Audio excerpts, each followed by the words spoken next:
While the adults watch, it will kill its weaker sibling. Ejecting it from the nest ensures it will get enough food from the parents for itself.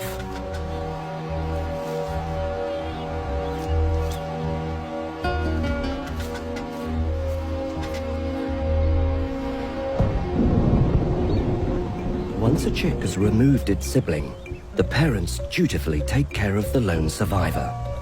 It's nature's insurance policy. Every breeding season, if the first egg does not hatch, there is always another to take its place.